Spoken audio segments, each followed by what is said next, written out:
another one. Again, not a lot of layers, but this is one bar twisted this way, the next bar twisted that way. So 4 bars twist and counter twist, and 11 layers of steel on the edge. So not a lot of layers, but put together in a twisty sort of. Welcome to Red Troll Forge. I'm Nick Marcellia. I'm the blacksmith here. I've been doing blacksmithing for 25 years, and that's my full-time self-unemployment. So today we're going to do a bit of Damascus, pattern welded steel. 2 layers of different steel layered together to make a pattern in the blade. So first thing I need to do is cut up this big chunk into smaller chunks to stack it up. Alright, so ready for some noise.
Six-inch pieces, 7 of each type.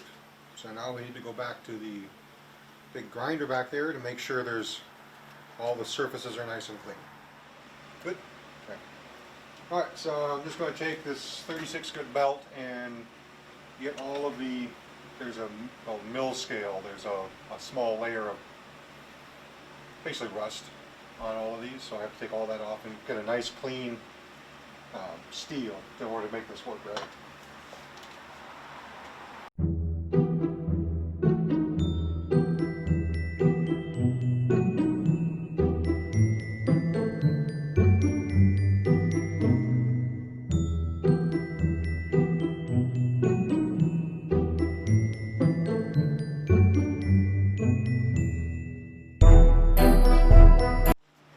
Okay, so now we have this nice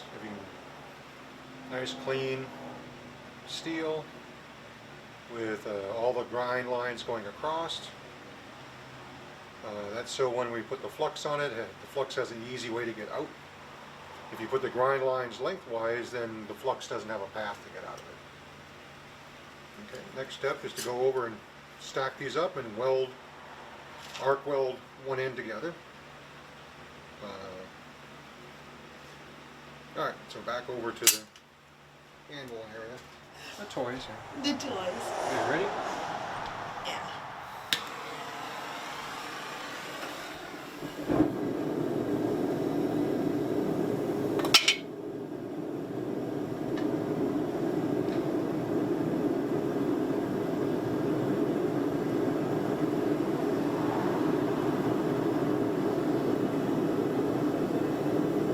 So I normally run about 15 psi coming through here to get the forge up to welding temperature.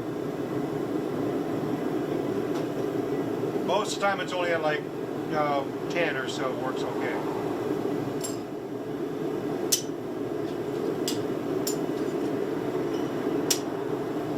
Alright. So I have stacked up alternating layers of 1095. This is a steel gold 15 and 20. So 1095, the 95 says it has 95 points of carbon. The other one has about 70 points of carbon, not quite so much carbon, so it's not going to be as hard. But it does have about 2% nickel. So this will be our black lines in the pattern. The 15 and 20 will be the light lines in the pattern. I have stacked up 2, 4, 6, 8, 10, 11 layers total with 1095 on the outside because they're thicker and they'll just get burned up a little bit.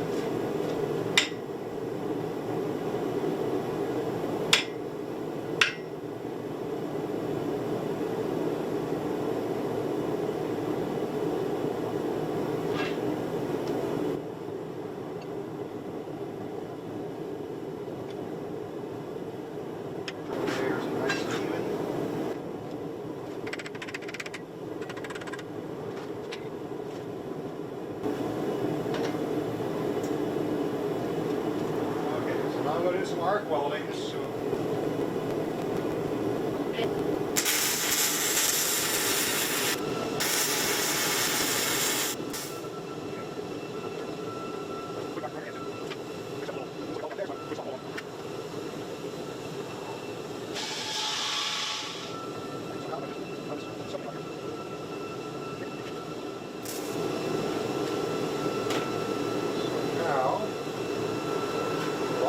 Actually arc weld the other end together. I find that when it goes in the forge, it tends to expand and open up and do weird things. So I just change the wire the other end together so that it can slide a little bit. So one important thing is you want to use black tie wire. You do not want to use anything that has galvanizing on it. The galvanizing will mess up your weld. Do all this with just wiring it all together, but arc welding holds a lot easier. It doesn't come apart as easy. So next step, I'm going to dip this in some kerosene. I have no idea, but it seems to work better when I do that. So don't know why it does that.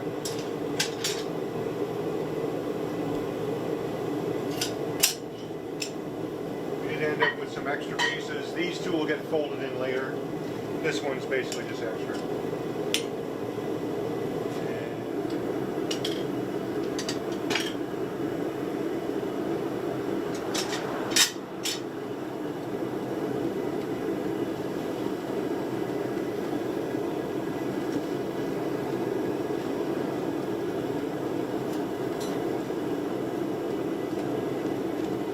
Just a tube full of standard kerosene. I'm not quite sure why this helps. I saw it on someone else's video and now I do it and it seems to help on this first weld. We go into fire. There we go. Now we wait for it to heat up. Where usually I'm going, hey, students, any questions? Well, what got you into doing Damascus in the first place? I did the SCA, the Society for Creative Anachronism, since '79. About '95, a guy brought a forge to one of the events. I got a chance to play on it. That was in the fall. In the spring, we had a week-long event. I got to play on the forge most of the week. By that next fall, I had most of this setup. I was more interested in sort of general blacksmithing, but he did knives and stuff, so I started doing that. And I really like this, where you can fold and twist and make patterns in it, and you most of the time sort of know what it's going to look like, but it's sort of like Christmas. You open it up, you grind into it, oh wow, that's a cool pattern. So that since '95. I started in 2000. I started doing it full time. So burned out on computers. So. What got you into teaching kids this? Because this is really neat. Teaching is, well, the more people that know at least a little bit about it, the more they appreciate how much work it takes to make one of these things. also one of the, I call it the 3 stages of learning. The first stage of learning is you're thinking about everything you're doing, so you're clumsy, doing everything slow.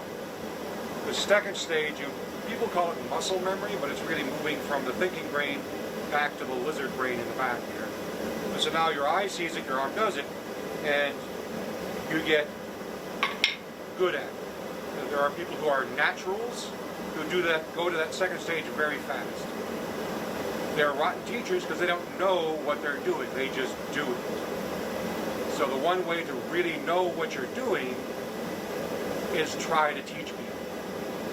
So part of it is I like teaching because people want to learn stuff, but part of it is also every so often I learn why I'm doing something. I'll figure out that I'm holding the hammer just slightly differently, or some other little thing. Every time I teach someone, I get better at what I'm doing. So that's one of the reasons for it.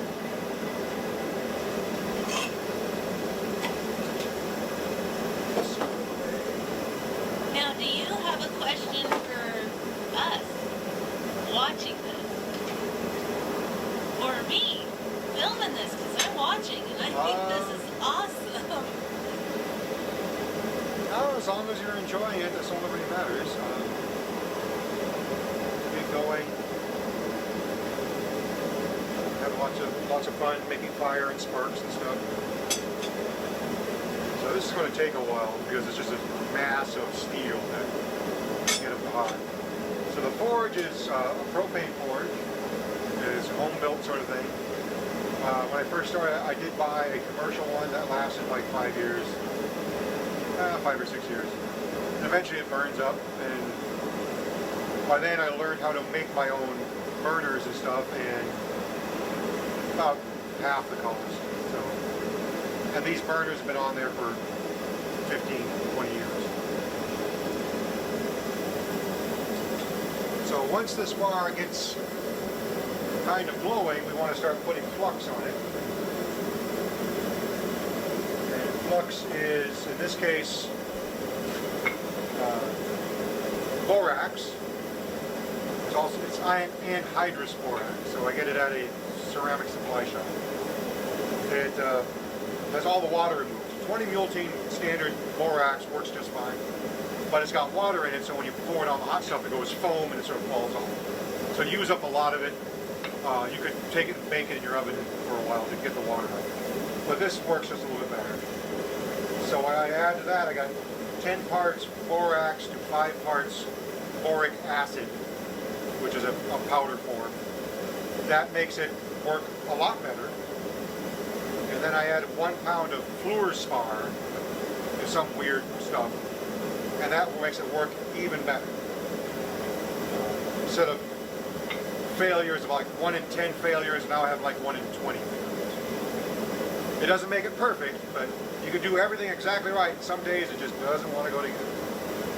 So we get up to that where it's just starting to glow. We take some of this, put a good layer on it, especially on the sides. Top and bottom don't matter too much. Just sort of, see how that sort of foams up a bit. If you try to put too much on in one blob, it just foams up and just sort of flakes off. Back in the fire.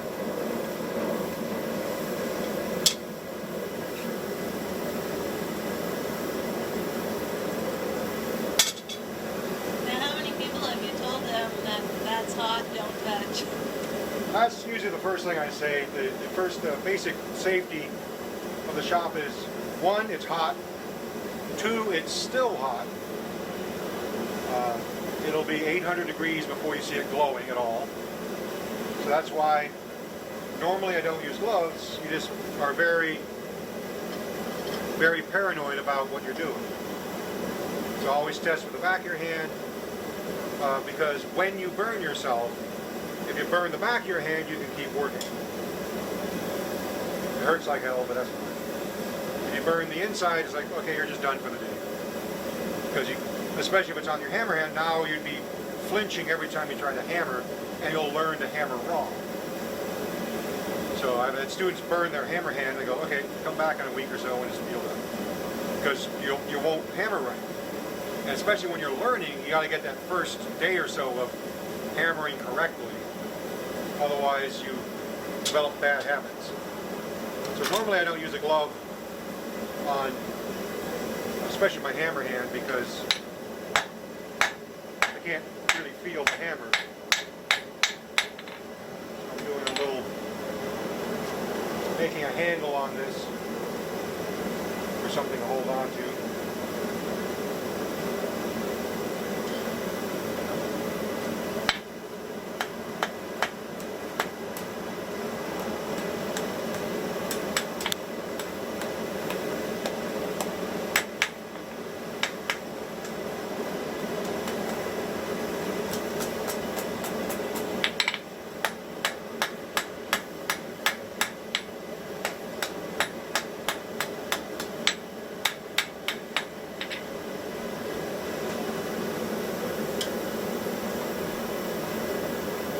This is going to be a little hook thing to hold, so I can hang it up over here when I'm done.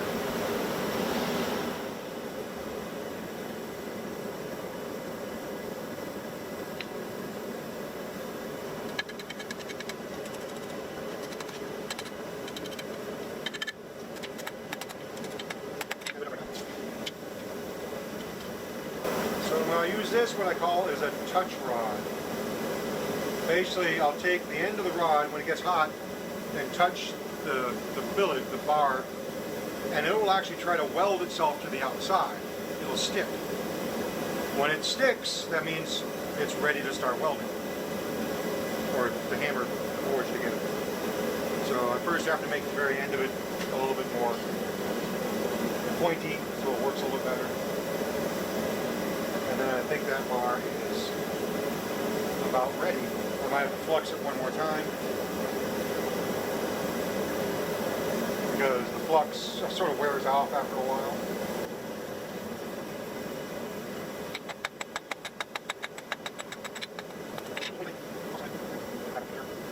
What does the flux do again? It makes it stronger? So flux does two things. It sort of cleans the metal, so you have nice clean metal up against each other, because oxides or rust will not weld together. So the flux is sort of well, it's also part of an acid. It takes that rust and just either dissolves it, or it makes it melt at a lower temperature. It does something to get the rust or scale out from in between the plates. It also then sort of coats it and acts like a glass, keeping the oxygen away from it so that it doesn't make more scale. But it's a chemical reaction, and after 5 minutes you might need to just replenish it just because. So now I'm going to take the end of this, and I can feel it. It's just sticking itself to the outside of the bar, and that seems to be good. Let's leave that off to the side. Okay, I'm going to bring it out. I'm going to go here, and this is going to put a bunch of spray everywhere. Now I could go directly to the power hammer, but I like to set it in my hand first so I can get the feel of it. And it definitely goes from feeling kind of mushy to actually solid. It'll actually sound different. It goes from muff, muff to ting, ting.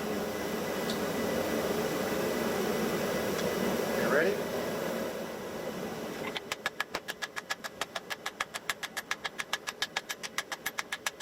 I'm also sort of going off just a little bit to make sure the edges get pinched down.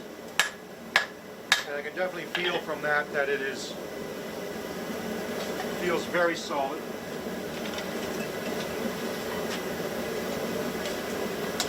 I do want to get the old flux off. And if at all possible, I want to get that wire off of there so that it doesn't get pounded into the patterns.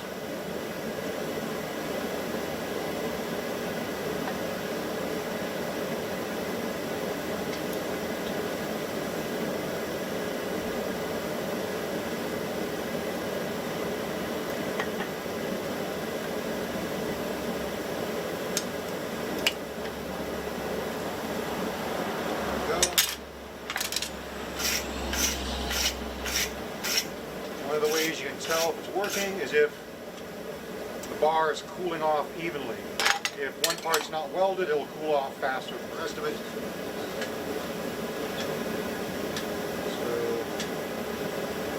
So, lost track of which side was up. So one more round of hand.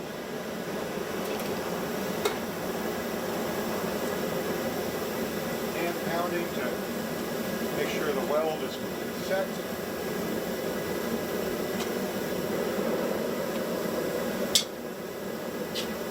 And then we'll go to the power hammer. You could imagine just take two different colors of clay, roll it out into thin sheets, cut it into strips, stack it up, sort of take like a wooden mallet, sort of hammer it a little bit, squish it out, and then do things like, okay, I got 10 layers, twist it, and then sort of make it into a square bar again. You end up with a sort of a candy cane looking thing. Here's an interesting, if you take that square bar, that twist, slice it right down the middle and open it up. The inside is these big X's. So playing with Play-Doh. It is. A lot of guys, if they're trying to figure out a new pattern, will do it with clay first.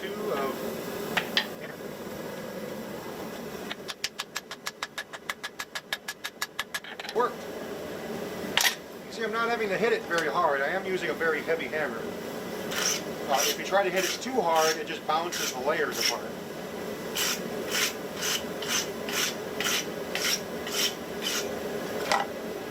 So now I'm going to put a very light dusting of flux, just sort of in case anything's gone wrong.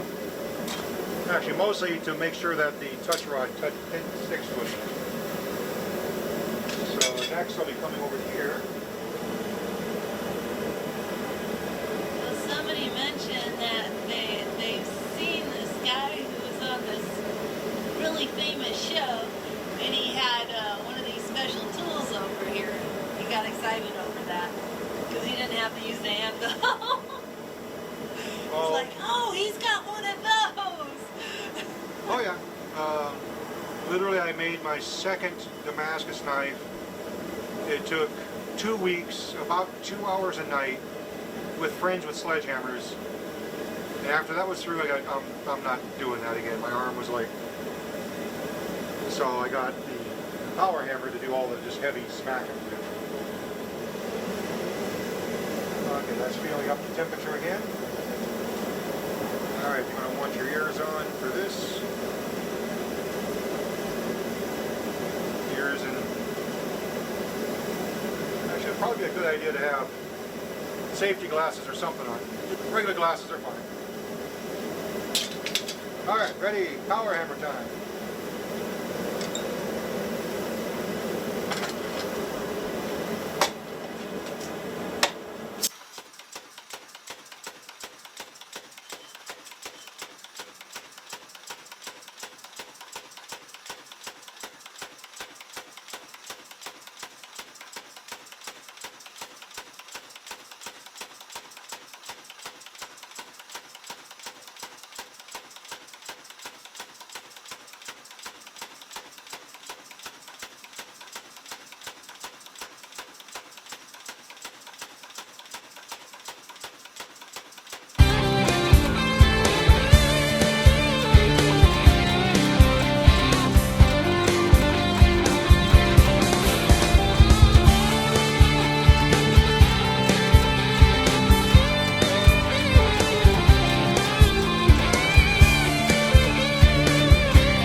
If you go in and use the entire face of the hammer, it's of course doing the whole thing, and it tends to spread it out. But I'm going in a little bit at a time, so I'm only putting like a ½ inch, and it's sort of, call it the Pac-Man nibble. And that tends to stretch the bar more, and it puts all of the force on a very small area, so it seems to do it quicker that way.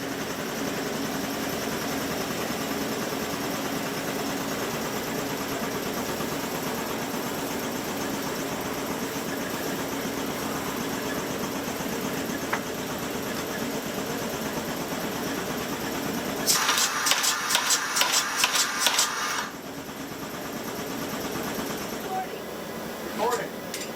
I want to make sure that this one is still the original 1.5 inches wide, so that I can layer in the other pieces when I fold it over. So I'm going to check and make sure of that. And one more round of the power hammer to make sure. Okay. So I need to get this narrow again.